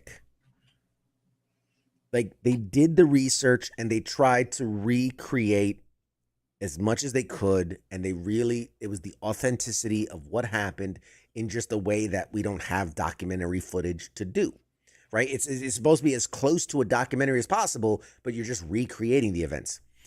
Somewhere along the line, it became, let's take a well-known thing and just make some shit up about what happened. The Queen biopic, the Freddie Mercury movie, was like 80% lies. Like, I saw a video where they fact-checked it, and they're like, all of this is made up. Like, it's just how he started, where he started from, the people that did it, how much. It was all bullshit. It was all fabricated, you know? Because at some point, you know, when they're like, you have to get permission from the family, well, the family's not going to want you to be putting out the nasty stuff. They're going to want, hey, he's a hero and he was the best. And like, I didn't see Michael the movie. I'm assuming they didn't talk about him diddling boys. I'm going to go out on a limb here and say that wasn't a part of the $900 billion movie. Right? What was a podcast I was listening to? Like, that movie was supposed to be like a screw you to the accusers or something like that. Like, there was like other content that was supposed to be in that movie about that whole fiasco, and then they ended up dropping it. Flaming Hot got a 67. I thought the Flaming Hot movie was cute. Is the story behind like how the Flaming Hot Cheetos became a thing? Oh, and he was like a janitor that was like fucking got blown out. Yeah. Nothing tops the Catch Me If You Can. I mean, a movie about a con artist who creates con artist stories turns out to be a con artist story about it's a story about a con artist being a con artist who's in fact a con artist selling you a con artist story. Yeah. Wild. Absolutely wild. Fucking love it. You remind me, you are a popcorn bucket guy? That eats popcorn, or no, like because I know some people like collect the popcorn buckets, you know, like the little special editions. No, that wasn't you. That wasn't you. I'll collect some of the drink cups. You That know, wasn't like you. No. Somebody, no, you remind me of another guy I know, and he's big into we got into a whole thing about popcorn buckets, and I'm like, the asinine nature of these $80 popcorn bucket because it's a fucking plastic thing, and I'm like, it's just ridiculous. Anyway, they have been getting out of control. Like, out of control. I got it when it was the joke of like the Dune bucket and then like this and Looked like a Deadpool. flashlight. Yeah, and like I get it, and but they just out of control. The most recent one, The Odyssey. The Odyssey has come out with a popcorn bucket. Now there is one that's like the Trojan horse kind of, and then like you open its belly and there's popcorn inside. I'm like, all right, I'll give you that. That's kind of clever because, you know, hidden thing in the wooden horse, blah, blah, blah.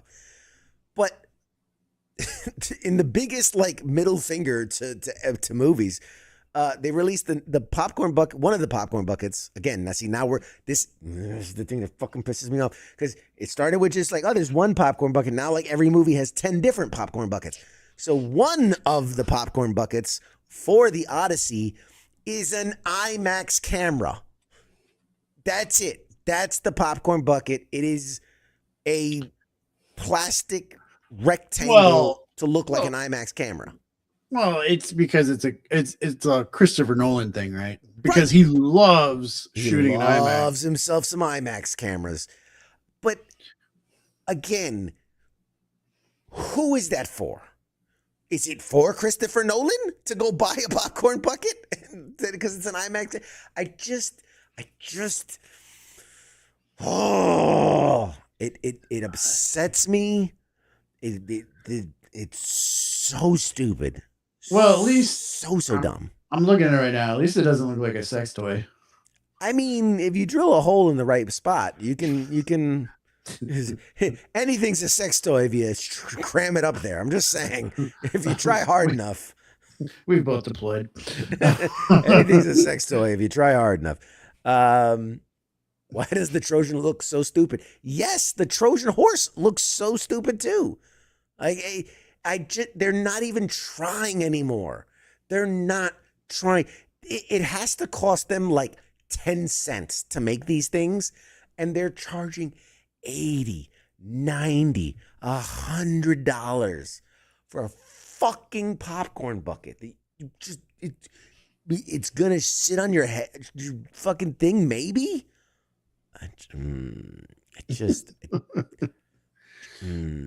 At least the Mario Galaxy one made sense. It was like in the shape of a pipe. That actually looks like a popcorn holder. I took my kid to see the Super Mario Galaxy movie, and of course, they had a fucking Yoshi holding an egg. And my kid's like, oh, I want that. Fucking $70.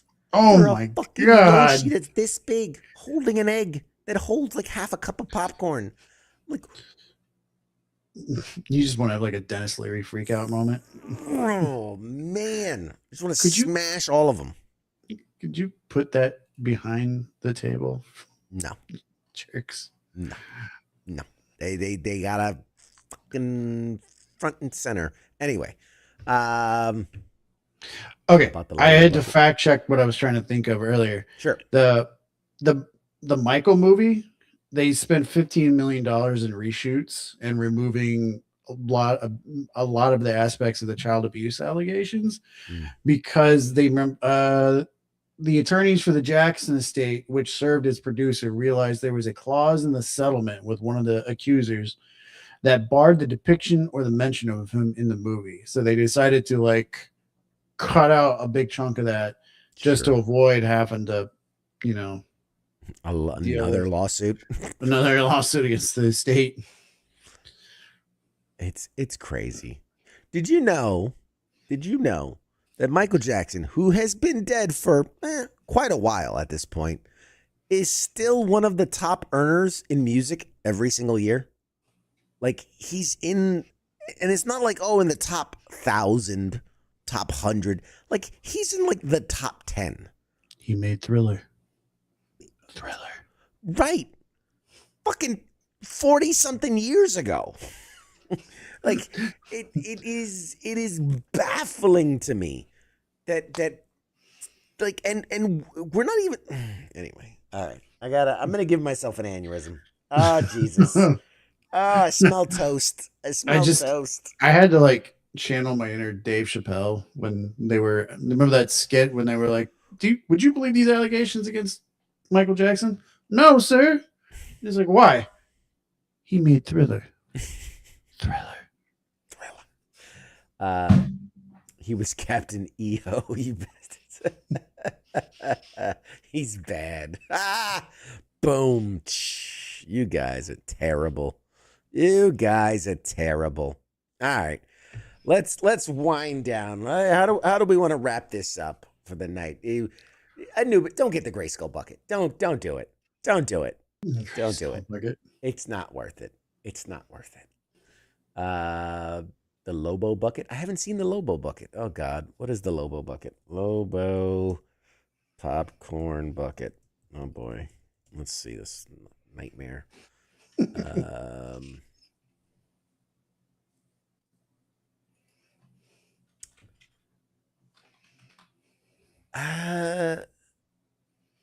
That's a popcorn bucket?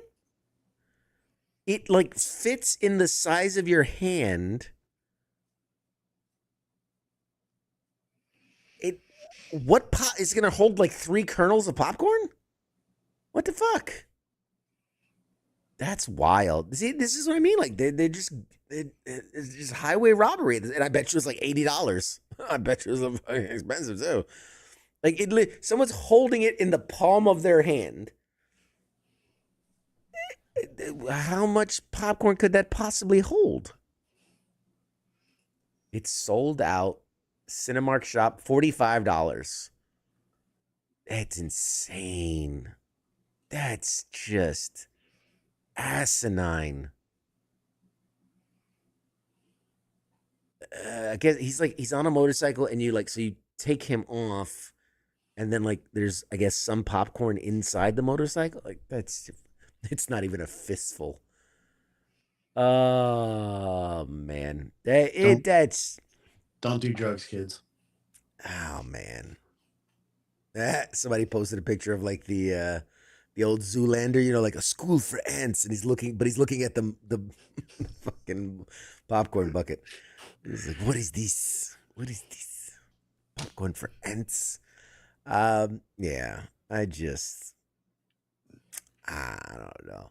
And then there's like the popcorn bucket for another one of the popcorn buckets for Disclosure Day. If you haven't seen the movie, it's gonna make no sense. That popcorn bucket. It's gonna make no. It's a fucking deer. I was gonna say Head. some red. I was like, what is it? Like a pencil? It's a deer head, and like it almost looks like the thing you'd put on the wall, right? Like the mounted Like a deer. mount. Yeah. Taxidermy. Like a taxidermy deer. And like yeah, I've seen the movie, so I get the reference, but I'm like, even in I don't know. I don't get it, man. I blame Dune. I do. I blame Dune. Dune started all of this. With that fucking Dune. Worm. Oh God. Oh, it started all of this, and it was just a. I guess it made a lot of money, right? Like that's the problem when something makes too much money. They see dollar signs, and they're just like, well, there's a. Oh man, what was it? I forgot where I saw it, but there was like this. I don't know if it was a movie or just like a short or whatever, but it's about a guy who's trapped in a suitcase, like literally folded up. And when they try to help him, money comes out of his mouth, and like so, it's a metaphor, obviously, but then it becomes like, let's not help him, let's keep just messing with him to get money out of him. It was like gold coins would come out of him, and like at one point they're like literally throwing the suitcase down the stairs. So because it was so much easier than just pulling on him and like one coin would come out, they like throw him off the building. So that way, like all these coins would come out and shit. But it's like, it's this idea of like greed at all cost, right? Like fuck everyone else. We're gonna squeeze you for every dollar we can. I use my Dune bucket every night. You nasty, you nasty. Oh man. Yes. The Lobo bucket lights up too. This ain't worth it. Still ain't worth it. Like, oh well, if it lights up, I'll definitely spend $45 for that. It's ridiculous. It's absolutely. It's gotten to a point that my Dune bucket every night. How do we ban people? Blocked. That's probable cause, right? Oh man. It's a me, Sonic the Human. You're funny. Yeah. Anyway, man, I've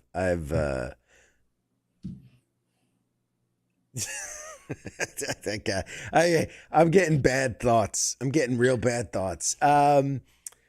He-Man. Go watch Masters of the Universe. I thought it was a fun film. I feel bad. Like, I feel bad that it underperformed because it deserved to do better. Look, is it the greatest film of all time and deserves a award? No, of course not.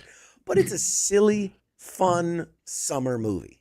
Like, could it be because Morena Baccarin's in there and she gave you the interview? I mean, that's part of it. Dude, honestly, she's in it for all of like 3 minutes. Like, she's really not in it that much at all. Like, I literally think she's in human form in 2 scenes, and then like as a bird voiceover in like 2 scenes for all of like 30 seconds. So yeah, she's barely in that movie. But like Alison Brie is in that movie a lot more, and she plays whatever witch and whatever her name is. She plays Evelyn. She probably plays crazy, right? Or crazy or villain. It's funny. She plays Skeletor's like right hand man, woman, whatever. Evelyn instead of Evelyn. Evelyn. Mm-hmm. But it's fun, man. It's a fun, silly, like the perfect movie to just like if you have. I wouldn't say like young kids because there's a couple dark moments in it, but like if you have like preteen kids all the way up to like college kids and like it's a fun movie to take it. Skeletor. I've shit on Jared Leto for just about everything. Skeletor was the highlight of the movie. Like he really was. He's so much fun and so campy and like so cartoon villain. But the way like you can make a villain cartoony and that's a bad thing. But making a cartoon villain more human, I guess is the way to put like it is as if you reached into that childhood cartoon and plucked him out and just basically like made him 2026 equivalent. It's fun. It's fun. He's silly. He's over the top. Yeah, I have to. Who knew to get the best Jared Leto? Just don't have Jared Leto in the movie. Apparently, just have him do maybe some mocap and some voice work. But we know he can do good acting work. Like he was really good in what was it, Lord of War? You know, a couple other things. Dallas Buyers Club. He was weird, but not bad. I think his image just doesn't help that people know he's kind of a douchebag. Yeah, and apparently he was a douche on that set as well. I don't know if you saw the report, but like, because of course he needs to make a name for himself. Apparently, to fuck with people on set, he like smeared blood on his face. Which again, I don't know why he was on set, but I guess he did the mocap or whatever. But apparently, yeah, he just to fuck with people, he smeared blood all over his face. It's Jared Leto. Like at this point, you go like, yeah, I believe that. I've heard the stories of sending used condoms to his co-stars and dead rats, and yeah, like it was when he was filming his Joker. Yeah, it's just some weird dude, absolutely weird dude. But I guess you can do that. That and make shitty movies. You can do that when you're a rock star, apparently. For those that don't remember, Jared Leto's also the front man of what was it, 30 Seconds to Mars? I think was the name of the band. Yeah, it's whew. Anyway, yeah, Skeletor, man,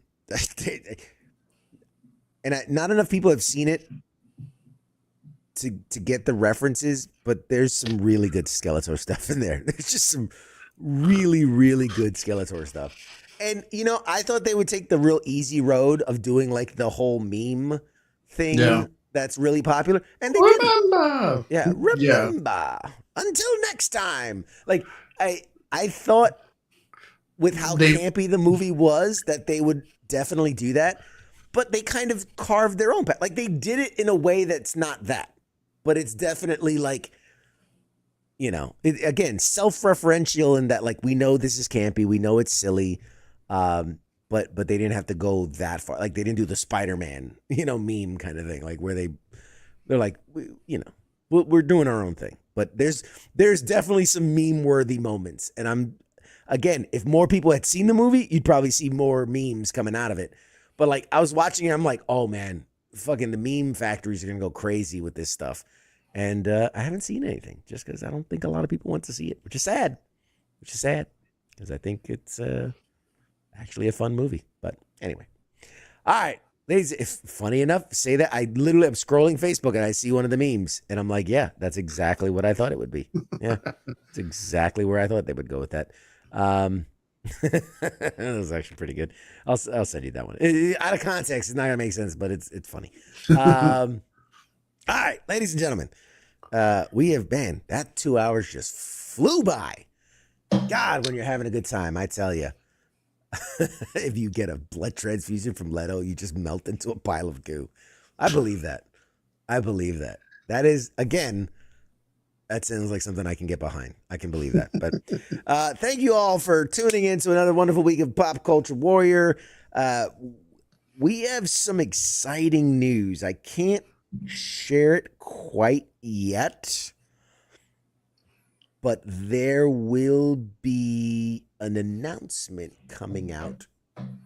I believe, if my sources are correct, it will be coming out this week. So stay tuned to all your U.S. Army WTF moments and WTF Nation radio pages, because there will be an announcement, a very big announcement coming. I will not say more than that because I'm not supposed to. So tune in sometime this week. At some point, somewhere, something may or may not happen. You heard it here first, folks. But we have a number of really cool guests coming up. I think the one that I can announce right now, and might not make a lot of sense in that it's not really my cup of tea, but I think it's a really cool opportunity, and we are going to take it. We're going to sit down with Trace Adkins. We're going to sit down with Trace Adkins and legendary musician Trace Adkins here, I think, next week. It will be a pre-tape just because he's literally touring. And so he has some stuff he wants to talk about, and we're going to sit down with him, and then we'll air that at a later time. So that's going to be a fun one. But we have a couple really cool guests coming up, man. I'm super excited, and we are starting to book our because San Diego Comic-Con is like 2 months away. Jesus, it's coming up fast. We're already starting to book some of our interviews and our stuff that is going to be happening at San Diego Comic-Con. So very excited for that because there's some cool stuff. There's some cool stuff. And this year I have a team going with me. I'm not going to be by myself and trying to run miles, literal miles, to get from one thing to the other so that I can, we can hear all of that sound of you fucking with your mic.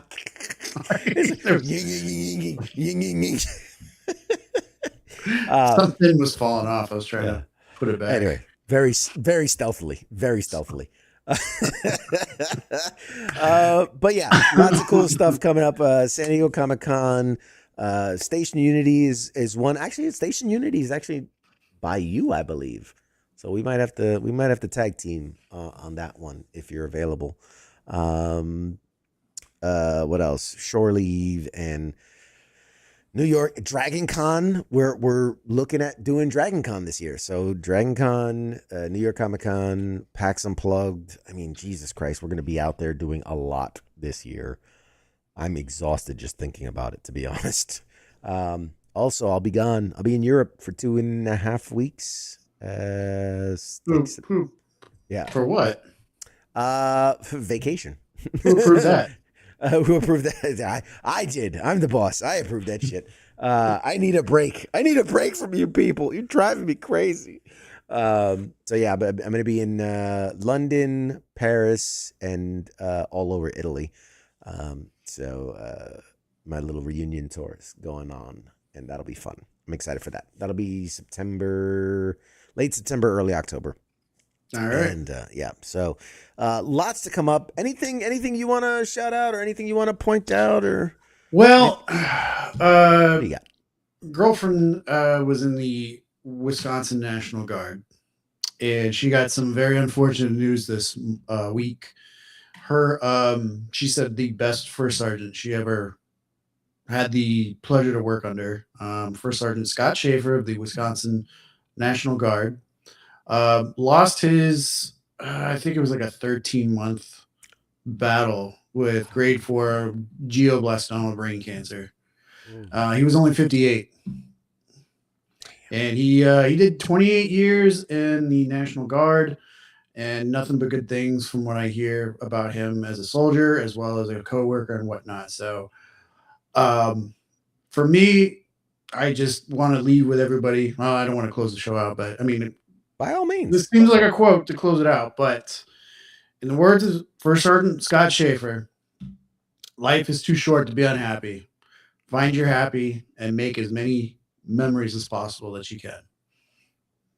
That's beautiful, man. We're gonna close it out with that. That was fucking phenomenal.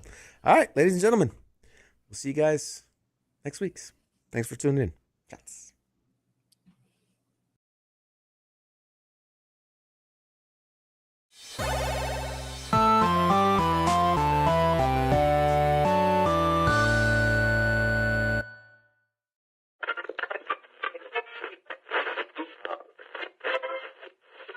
Let's see